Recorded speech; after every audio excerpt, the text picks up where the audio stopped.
અમદાવાદના ખોખરામાં આશરે 48 કલાક બાદ બાબા સાહેબ આંબેડકરની નવી પ્રતિમાનું અનાવરણ થયું છે। સાથે જ બાબા સાહેબની પ્રતિમાને ખંડિત કરનાર આરોપીઓને કાયદાનું ભાન કરાવાયું। ધરપકડ બાદ પોલીસે આરોપીઓનું સરઘસ કાઢીને અને ઘટનાનું રિકન્સ્ટ્રક્શન કરાવ્યું। પોલીસે મેહુલ ઠાકોર અને ભોલો ઠાકોર નામના શખ્સોને ઝડપ્યા છે। પોલીસની કામગીરીથી સ્થાનિકોમાં ખુશી છે અને તેમણે પોતાનું આંદોલન પણ સમેટી લીધું છે।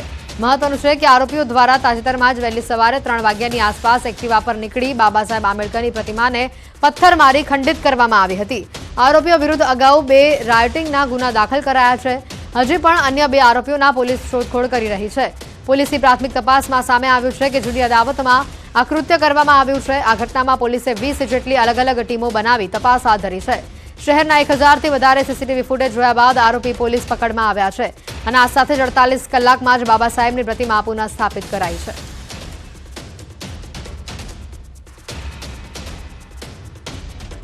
જે ખોખરા પોલીસ સ્ટેશન વિસ્તારમાં જયંતીલાલ વકીલની ચાલીની બહાર બાબા સાહેબ આંબેડકરનું જે સ્ટેચ્યુ આવેલું હતું, જે સ્ટેચ્યુને કેટલાક માણસો દ્વારા અહીંયા નુકસાન પહોંચાડવામાં આવ્યું હતું। ત્યારબાદ જે ક્રાઇમ બ્રાન્ચવાળા છે ગઈકાલે 2 આરોપી આઈડેન્ટિફાઈ કરીને એ લોકોને ઉપાડી લેવામાં આવેલા હતા। એ આરોપીઓને અરેસ્ટ કરવામાં આવેલા છે। જે બાબા સાહેબનું સ્ટેચ્યુ છે તેની નવી મૂર્તિ પણ એ લોકોએ લાવી છે, તેનું પણ આજે સવારે અનાવરણ કરવામાં આવેલું છે। અમારું આંદોલન ત્યાં સમાપ્ત થયું છે અને જે બાળકીના આરોપી છે એની જલ્દી ધરપકડ કરવામાં એવી અમારી માંગણી છે। અમારું જે આંદોલન હતું એમાં જે બી અમારા સમાજના અમારા ચાલીના રહીશો, લેડીઝ છે કે જેન્ટ્સ છે, વૃદ્ધો છે, એ બધા થકી જ આંદોલન સફળ થયું છે। આંદોલન હતું 2 દિવસનું શાંતિપૂર્ણ। અત્યારે અમે ઘોષણા કરી છે કે ભાઈ શાંતિપૂર્ણ આંદોલન થઈ ગયું છે। અમારી જે 3 મુખ્ય માંગણીઓ હતી કે આરોપીઓની ધરપકડ થાય, એમને અહીંયા પરેડ થાય, બીજી વસ્તુ કે નવી મૂર્તિનું અનાવરણ કરવામાં આવે।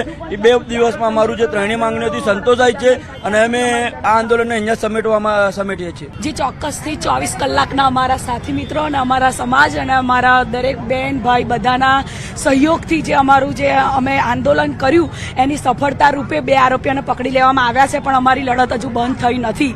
3 આરોપીઓ બાકી છે। અમારી ન્યાય છે, અમારી માંગણી છે જે અમે પોલીસ પ્રશાસન આગળ રજૂ કરેલી છે। જે માંગણીઓ નહીં સંતોષાય ત્યાં સુધી અમારી લડત ચાલુ રહેશે।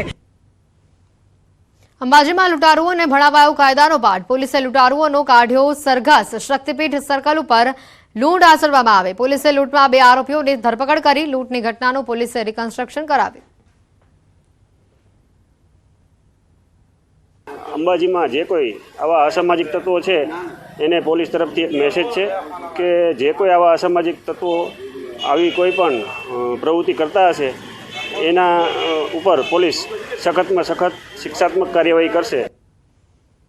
બુલેટિનમાં હાલ રોકાઈશું એક બ્રેક માટે।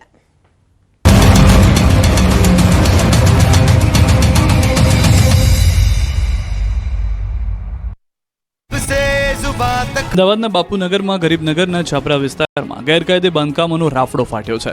પહેલા ગુંડા તત્વોના ગેરકાયદે બાંધકામ તૂટ્યા અને હવે અન્ય સેંકડો દબાણો પણ તૂટશે। એએમસીની ટીપી કમિટીમાં સમગ્ર મામલો ચર્ચાયો, જેમાં એએમસી ઉત્તર ઝોન દ્વારા મલિક સાબન તળાવ આસપાસના સમગ્ર વિસ્તારમાં સઘન સર્વે હાથ ધરાયો।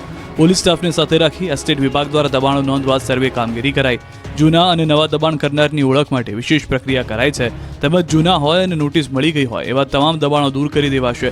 જ્યારે નવા દબાણો થયા હોય તો નોટિસ સહિતની પ્રક્રિયા કર્યા બાદ દબાણો તોડવામાં આવશે।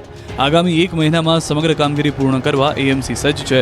પોલીસ સ્ટાફને સાથે રાખી એસ્ટેટ વિભાગ દ્વારા દબાણો નોંધવા સર્વે કામગીરી હાથ ધરાઈ છે।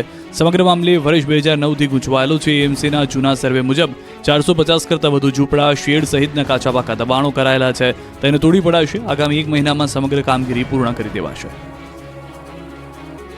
અમદાવાદના જમાલપુરમાં કોંગ્રેસના નેતાઓએ કરોડોની જમીન પર દબાણ કર્યાનો ભાજપ નેતાએ આક્ષેપ કર્યો। કબાડી માર્કેટ પર કોંગ્રેસ નેતાઓએ દબાણ કર્યું હોવાના આક્ષેપ સાથે ભાજપના ધારાસભ્ય અમિત શાહે એએમસી કમિશનરને વધુ એક પત્ર લખ્યો અને કોંગ્રેસ વોર્ડ સમિતિ પ્રમુખ સામે લેન્ડ ગ્રેબિંગ ગુનો નોંધી દબાણ દૂર કરવા માંગ કરી। ભાજપ ધારાસભ્યના પત્ર પર કોંગ્રેસે વળતો પ્રહાર કર્યો। ધારાસભ્ય ઇમરાન ખેડાવાલાએ કમિશનરને પત્ર લખી ખાડિયામાં હેરિટેજ બિલ્ડિંગો તોડી બાંધકામ ખડકી દેવાનો આક્ષેપ કર્યો। 2800 હેરિટેજ જગ્યા પર ગેરકાયદે દબાણો થયાનો આક્ષેપ કર્યો।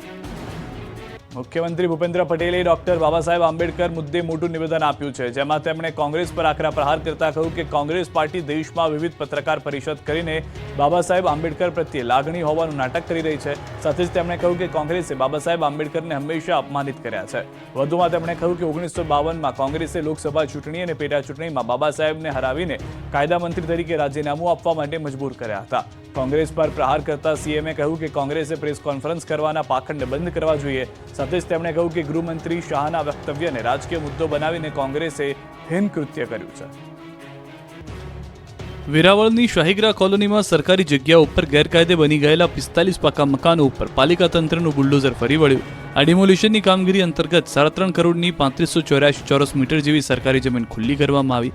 વેરાવળના વોર્ડ નંબર 6માં શાહીગ્રા કોલોનીમાં મહેક સ્કૂલની બાજુમાં રેલવેની દિવાલને અડીને આવેલ પડતર સરકારી જમીન ઉપરથી નીકળતા વરસાદી પાણીના વેણમાં 45 જેટલા પાકા મકાનો ગેરકાયદેસર રીતે બની ગયેલા, જેને દૂર કરવા માટે મામલતદાર દ્વારા સ્થળ મુલાકાત કરી કબજા ધારકોને અઠવાડિયામાં મકાનો હટાવવા સૂચના આપી, છતાં કોઈએ હટાવ્યા ન હતા. જેથી પાલિકાનો સ્ટાફ 6 જેસીબી અને 22 ટ્રેક્ટરો સાથે દબાણો કરવા પહોંચી ગયો, જ્યાં સરકારી જમીનમાં ગેરકાયદેસર બની ગયેલા બાંધકામો ઉપર પાલિકાના બુલડોઝરો ફરી વળ્યા, જમીન ખાલી કરાવી. આ જમીનની બજાર કિંમત રૂપિયા 3.5 કરોડ જેવી થાય છે. આ જમીન ઉપરના મકાનો સહિતના દબાણો દૂર થતા આ વિસ્તારમાં ભરાતા વરસાદી પાણી ભરાવાની સમસ્યા મહદઅંશે હલ થઈ જશે એવી આશા છે. હવે તમારું લાઇટ બિલ ઘટી જશે, કારણ કે રાજ્યની ભૂપેન્દ્ર પટેલ સરકારે ફ્યુલ સરચાર્જમાં 40 પૈસાનો ઘટાડો કર્યો છે. આ ઘટાડો 1 ઓક્ટોબરથી ડિસેમ્બર 2024ના ત્રિમાસિક સમયગાળામાં લાગુ થયો છે અને બીજો સુધારો ન થાય ત્યાં સુધી અમલી રહેશે. રાજ્યના અંદાજે 1,75,00,000 વીજ ગ્રાહકોને પ્રતિ યુનિટ 40 પૈસાનો ફાયદો થવાનો છે. આ જાહેરાતથી રાજ્યભરના વીજ ગ્રાહકોની કુલ 1120 કરોડ રૂપિયાનો ફાયદો થશે. ફ્યુલ સરચાર્જમાં યુનિટ દીઠ 40 પૈસાના ઘટાડાની જાહેરાત બાદ ખુદ ઉર્જા મંત્રી કનુભાઈ દેસાઈએ કરી. જે ગ્રાહકો દ્વારા 100 યુનિટનો વીજ વપરાશ કરવામાં આવે છે તેઓને આ ઘટાડાને કારણે અંદાજે 50 થી 60 રૂપિયાનો ફાયદો થશે. અત્યાર સુધી ફ્યુઅલ સરચાર્જ ₹2.85 હતો, જે હવે ઘટીને ₹2.45 થયો છે. અગાઉ માર્ચ 2024માં પણ સરકારે ફ્યુઅલ સરચાર્જ 50 પૈસા ઘટાડ્યો હતો. મતલબ કે આ વર્ષે ફ્યુઅલ સરચાર્જમાં કુલ 90 પૈસાનો ઘટાડો થયો છે. ભરૂચ જિલ્લાના ઝઘડિયા ખાતે માત્ર 10 વર્ષની બાળકી સાથે આરોપીએ આચરેલા દુષ્કર્મના વિરોધમાં મંગળવારના રોજ જયેન્દ્રપુરી આર્ટ્સ એન્ડ સાયન્સ કોલેજના 500 જેટલા વિદ્યાર્થીઓએ રેલી સ્વરૂપે જિલ્લા કલેક્ટરને આવેદનપત્ર આપી આરોપીને ફાંસીની સજાની માંગ કરી. 8 દિવસની સારવાર બાદ બાળકી આખરી શ્વાસ લીધો હતો. બાળકીને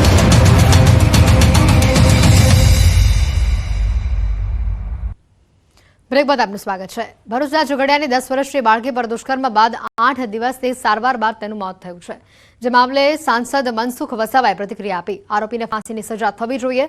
વિપક્ષ આવા સમયે પણ રાજનીતિ કરે છે તે યોગ્ય ન કહેવાય. હમણાં બધાએ સાથે મળીને આરોપીને સખત સજા થાય તે જોવાનું રહેશે. રાજનીતિ કરવી ન જોઈએ. આ શબ્દ મનસુખ વસાવાના છે. શક્તિસિંહ ગોહિલે આપેલા નિવેદન પર કહ્યું કે પહેલાની કોંગ્રેસ સરકારમાં શું થતું હતું, દુષ્કર્મના બનાવ બનતા હતા પણ કોઈ કેસ નહોતા નોંધાતા, માત્ર કાગળ ઉપર જ કાર્યવાહી થતી હતી. આ મામલે સાંસદ મનસુખ વસાવાએ ઉમેર્યું કે ભાજપ સરકારમાં કેસ પણ નોંધાય છે અને આરોપીઓ સામે કાર્યવાહી પણ થાય છે. માનનીય વિરોધ પક્ષના નેતા શક્તિસિંહ ગોહિલ ખૂબ જાગૃત બુદ્ધિશાળી નેતા છે, પરંતુ એ વિરોધ પક્ષમાં એટલે વિરોધ પક્ષની જે વાત કરવાના છે. કોંગ્રેસના શાસનમાં ભૂતકાળમાં કેવી કેવી ઘટનાઓ ઘટી છે, કઈ પ્રકારના ગુના બનતા હતા, અસામાજિક તત્વો બેફામ બની ગયા હતા. અરવલ્લીમાં મોડાસાના ડોક્ટર કંપા ગામના ખેડૂતોમાં